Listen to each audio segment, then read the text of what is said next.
Les fouilles archéologiques menées à Capharnaüm ont montré comment la localité existait à la fin de la période hellénistique et comment elle s'est développée au début de la période romaine. Les premiers archéologues franciscains l'appelaient une ville du Nouveau Testament qui, dans les mémoires des évangiles, a sa plus belle histoire. Depuis plus de 100 ans, Capharnaüm vit une nouvelle histoire. C'est en 1894 que la custodie franciscaine a pris possession des terrains situés au-dessus des ruines de la ville. Un travail longuement documenté. De 1968 à 2003, ont été rédigés une série de rapports sur les 23 campagnes de fouilles réalisées sur la propriété franciscaine. Les petits quartiers de cette ville, situés sur la rive nord-ouest du lac de Tibériade, ont été mis en lumière, avec leurs maisons caractéristiques en pierre de basalte, leurs magasins et tout ce qui constituait le mobilier d'une population composée de marchands, d'artisans, de pêcheurs et de fermiers. L'une de ces campagnes a été marquée par la découverte surprenante de l'église byzantine octogonale. C'est à cette occasion qu'est apparue la maison de Simon-Pierre, qui devint la maison de Jésus et la Domus Ecclesia de la communauté chrétienne primitive.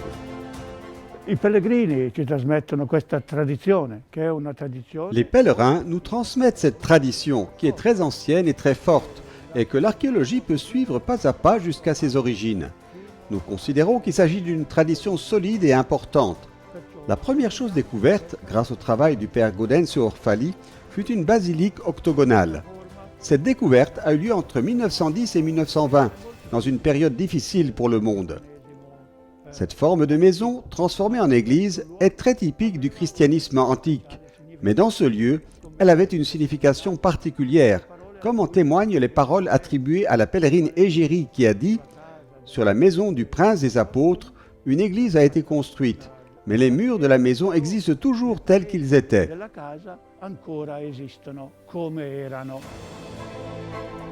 L'un des témoins de cette importante découverte était frère Stanislao Lofreda.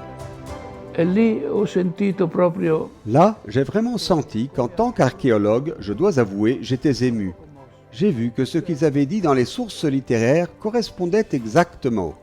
Les écrits disent que la maison de Pierre a été transformée en église, bien que les murs soient tels qu'ils étaient dans le passé. La casa è così com'era in antico. Le 29 juin 1990 a été inauguré à Capharnaüm le mémorial construit au-dessus de la maison de Saint-Pierre. 2 bâtiments publics avaient été construits au centre du village, la synagogue et l'église. Dans le sous-sol de la synagogue monumentale, des vestiges de la synagogue visitée par Jésus, liés à la promesse eucharistique, ont été mis au jour.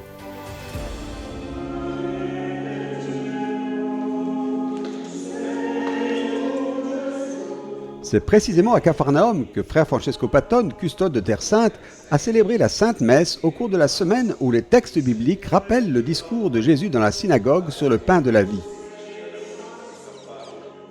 Nous sommes dans la maison de Pierre et depuis les vitraux de ce sanctuaire, nous pouvons entrevoir le lieu où Jésus a prononcé son discours eucharistique, rapporté au chapitre 6 de l'Évangile selon saint Jean.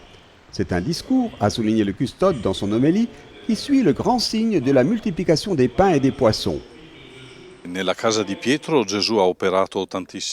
Dans la maison de Pierre, Jésus a accompli de nombreux miracles et donné de multiples enseignements. Tout aussi significative est la synagogue, parce que c'est le lieu où, selon le chapitre 6 de l'Évangile selon Jean, Jésus prononce ce beau discours qui est celui sur le pain de vie, où il se présente comme le pain de vie, le pain que le Père donne. Et celui qui l'accepte, accepte la vie que par lui le Père donne. Il devient donc ce qu'on appelle le discours de la promesse eucharistique que nous avons célébré aujourd'hui.